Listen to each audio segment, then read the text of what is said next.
बिहारियों के बिना किसी राज्य का काम नहीं चलने वाला है, चाहे वो गुजरात हो या चाहे वो महाराष्ट्र हो। कभी भी बिहारी बोझ नहीं बनता है, जहां जाता है वहां का बोझ उठाता है, वो कहीं बोझ नहीं बनता। बिहार का लोग तो वहाँ पर महाराष्ट्र के समृद्धि को उजागर कर रहा, ऊंचा कर रहा है, मेहनत मजदूरी करता है। बिहार और यूपी के लोगों को जो मजदूर हैं, पूरे देश में जो है मांग उठती है, लोग डिमांड करते हैं। अगर वो ना जाए तो उनकी जिंदगी जो है ठप हो जाएगी दूसरे राज्यों की। पलायन पर बिहार के नेताओं का बयान आप देख लीजिए, यही रहा है कि बिहार के बच्चे अगर दिल्ली में न रहें, बॉम्बे न रहें, पंजाब न जाएं तो वहाँ की व्यवस्था ठप पड़ जाएगी। ये पहली बार है, जबकि 3 साल पहले मैंने जनसुराज ने ये बात उठाई कि आपके हमारे बच्चे दिल्ली बॉम्बे में जाकर सब्जी का ठेला लगाते हैं या साफ सफाई का काम करते हैं, टेम्पो ऑटो चलाते हैं। ये कोई शान की बात नहीं है। देखिए, कोई भी काम करने में कोई शिकायत नहीं है, काम सब अच्छा है,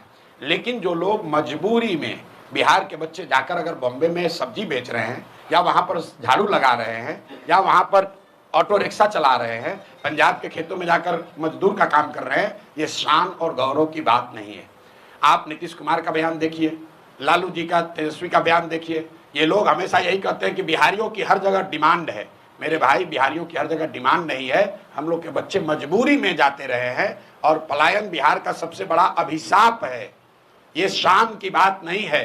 शान की बात तब होती जब हम लोग यहाँ पर सब्जी उगाते और रेफ्रिजरेटेड ट्रेन से वो सब्जी दिल्ली जाती, और तब हम लोग कहते कि अगर हम लोग से उलझोगे तो तुम्हारा खाना पीना दाना बंद कर देंगे। तो पलायन की बात उठाई है हम लोगों ने, क्योंकि गांव गांव में जाकर देखा कि इसका आर्थिक सामाजिक कितना बड़ा इसका नुकसान है।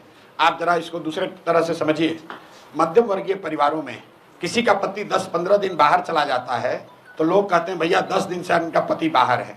बिहार के ज्यादातर परिवार में महिलाओं की ये नियति बन गई है कि उनके जो पति हैं वो कमाने के लिए जीवन भर बाहर ही रहेंगे। घर में जो भी युवा है वो जीवन भर बाहर ही रहेगा। कोई छठ में, ईद में, शादी ब्याह में घर आता है, बाकी 12 में 10 महीने वो बाहर रहता है। जब तक शरीर में लोगों के यहाँ दम है तब तक वो मजदूरी करता है।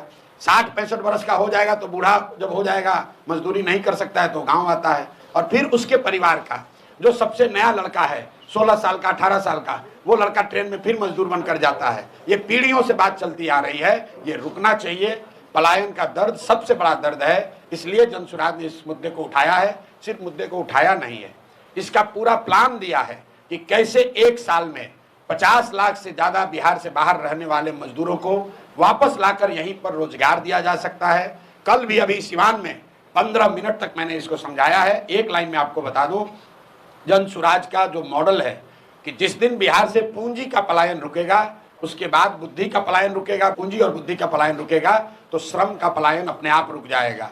बिहार से हर साल सिर्फ लाखों बच्चे मजदूर बनकर नहीं जा रहे हैं, करीब करीब 2.5 लाख करोड़ रुपया पूंजी का पलायन हो रहा है, जो बैंकों के जरिए हम लोग का पैसा दूसरे राज्यों में जा रहा है।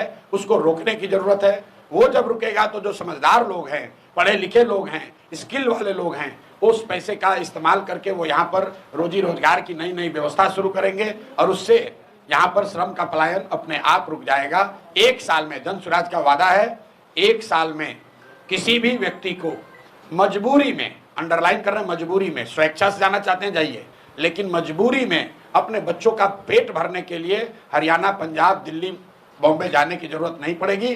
10-12 हजार रुपए का रोजी रोजगार का अवसर बिहार में ही उनको करके दिया जाएगा।